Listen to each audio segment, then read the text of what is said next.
बिस्मिल्लाहिर्रहमानिर्रहीम। अल्लाहु अकबर कबीरा वल्हम्दुलिल्लाहि कसीरा व सुब्हानल्लाहि बुकरतम व असीला। कमेंट सेक्शन में मुझसे किसी खातून ने ये सवाल किया, उनका बच्चा है पैदाइशी तौर पर काफ़ी सारे मामलात में फंसा हुआ है, बीमारियाँ। फिर उन्होंने मुझे तफसील दी कि जी मैंने इसके बेशुमार वज़ाइफ भी किए, लोगों को भी दिखाया, मेडिकल ट्रीटमेंट भी किया, मेरा मसला वहीं का वहीं है। फ़र्क ऐसा नहीं है कि फ़र्क नहीं पड़ा, इन सब चीज़ों को करने से फ़र्क तो पड़ा है, लेकिन मेरा मसला मुकम्मल हल नहीं हुआ। अगर कोई औरत हामला है, उसे ख्वाब आते हैं, उसे डरावने ख्वाब भी आते हैं, उसे चीज़ें नज़र भी आती हैं, उसकी कैफियत अलग हो जाती हैं। ये बात बड़ी समझने की ज़रूरत है। लाजमी बात है कि ऐसी कंडीशन में औरत का पेट बढ़ जाता है, बाहर आ जाता है और फिर लोगों की तवज्जो का मरकज़ बनता है। इसी से नज़र बद भी पैदा होती है, इसी से दीगर मामलात भी पैदा होते हैं।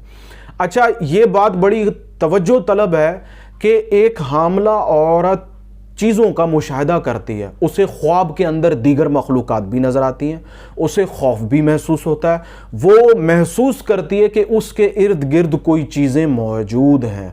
बेशुमार ऐसे वाक़यात हमारे सुनने में आते हैं, हम उसको वहम समझते हैं। ये वहम नहीं है, ये हकीकत में ऐसा होता है। फ़र्क सिर्फ इतना है कि आप उसकी बात पे यकीन नहीं कर रहे हैं, क्योंकि आप उस पीरियड से गुज़रे नहीं हैं, वो उस पीरियड से गुज़र रही है, वो उन हालात में है। तो इस बात को इस तरीके से समझें, एक इंसान के अंदर एक नन्ही और पाकीज़ा रूह का वजूद मौजूद है।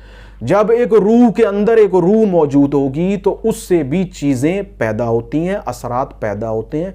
वो औरत चीज़ें महसूस करती है, मखलूक़ात को महसूस करती है। इसी तरीके से आसेबी असरात भी पैदा हो जाते हैं। मिसाल के तौर पर उस औरत ने एहतियात नहीं की, अब पार्टीज़ में भी जा रहे हैं, शाम के बाद भी घर से बाहर निकल रहे हैं, लोगों से भी मिल रहे हैं और दीगर मामलात भी हैं, तो फिर अगर किसी ऐसे मुकाम पर, किसी दरख्त पर, किसी वीराने पर, किसी आप ऐसी जगह से गुजरे जहां आसेबी असरात हैं, आसेबी असरात आप पर आ जाएंगे और फिर यही चीज़ें आगे आपके हमल में मुश्किलात पैदा कर देगी। मिसाल के तौर पर औरतों का ऑपरेशन होना, हमल का अचानक हालात का ख़राब हो जाना कि हमल ख़तरे में है, फ़ौरन ऑपरेशन करना पड़ेगा, ये मामलात। अब क्या हुआ कि इन सारे मराहिल से गुज़र लेने के बाद अब वो बच्चा दुनिया के अंदर पैदा हो गया, आ गया।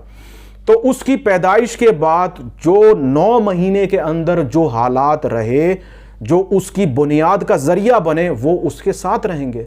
मिसाल के तौर पर नज़र बद लग गई, नज़र बद से इंसानी जहन मुतासर हुआ तो बच्चे का जहन कमज़ोर पैदा होगा, वो उसका कमज़ोर है जहन, वो उतनी सलाहियतें लेकर नहीं पैदा हो सका। फिर जिस्मानी कमज़ोरी, आज़ा का नामुकम्मल रह जाना, इंसान का पैदा होते ही उसकी शक्ल का मुख्तलिफ होना, दीगर मामलात तल्ख़ हक़ाइक़ हैं। ये क्या हैं? ये वही बातें जिनकी आपने एहतियात नहीं की। अब क्या होता है, वालिदैन ने एहतियात नहीं की, वक्त गुज़र गया, अब बच्चे की पैदाइश हो गई, अब बच्चे के अंदर अल्लाह ना करे खामियां मौजूद हैं। अब आप लाख उसकी कोशिश करें, वो चीज़ें वैसे सही नहीं हो सकती हैं। उसकी वजह क्या है? बुनियाद जो है वो उसकी बिगड़ गई है, ख़राब हो गई है। अब इन सूरत हाल में आप मेडिकल ट्रीटमेंट भी करें और साथ साथ रूहानी इलाज की तरफ भी आ जाएं। मैं ये नहीं कहूँगा कि अगर खुदा न खास्ता ऐसे सूरत हाल पैदा हो गई है तो आप मायूस हो जाएं। मायूस ना हो, अपनी कोशिशों को जारी रखें। असल बात बताने का मकसद ये है कि आप इसको जादू जिन्नात ना समझें, इसको आसेबी असरात ना समझें।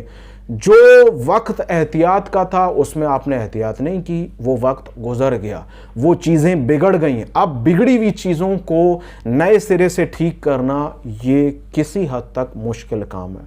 तो मेडिकल ट्रीटमेंट आप ज़रूर कराएं, लेकिन उस बच्चे के जो मामलात हैं वो इसी तरीके से रहेंगे। बिलफ़र्ज़ हालात बिगड़ते हैं तो फिर यह है कि मेडिकल के अलावा आपके पास और कोई रास्ता मौजूद नहीं है। रूहानी इलाज के अंदर एक तरीक़ेकार मैं आपको बता देता हूँ। अगर आप हमल से हैं तो सूरह फलक, सूरह नास, ये मैंने मर्ज़ 18 में भी बताया है, नज़र बद में भी बताया, आप इसको पढ़ना लाजिम कर लें। ٹھیک ہے، اگر آپ خود نہیں پڑھ سکتی ہیں کسی کی ذمہ لگا دیں، وہ پڑھے آپ کے لیے، آپ کی نیت کر کے، آپ پہ دم بھی کرے، آپ کے لیے پانی بھی دم کرے، وہ پانی پئیں، ٹھیک ہے، یہ تو ہو گئی حفاظت۔ دیگر معاملات کے لیے جیسے بچے کی پیدائش اب ہو چکی ہے، نہیں معلوم تھا، غفلت ہو گئی، اب پتہ چلا کہ جی احتیاط ضروری تھی، یا اس قسم کے معاملات ہو گئے ہیں، تو دیکھیے پورے قرآن کا جو خلاصہ ہے وہ سورہ فاتحہ ہے، اور سورہ فاتحہ کو سورہ شفا بھی کہتے ہیں۔ موت کے علاوہ ہر بیماری کا، ہر تکلیف کا علاج اس کے اندر موجود ہے۔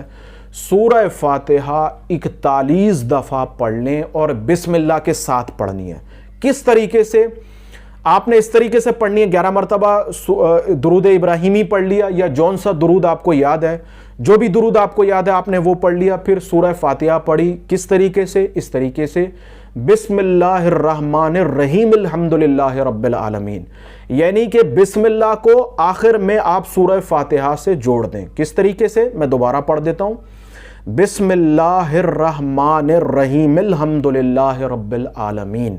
اس طریقے سے آپ 41 دفعہ پڑھیں، پھر درود شریف پڑھ لیں 11 دفعہ، پانی پر دم کر لیں، یہی پانی پئیں، خود بھی پئیں، اس بچے کو بھی پلائیں، اور جو غذا بھی آپ اس کی تیار کرتے ہیں اس میں اگر جہاں پانی کو آپ شامل کر سکیں، اس پانی کو شامل کر لیں۔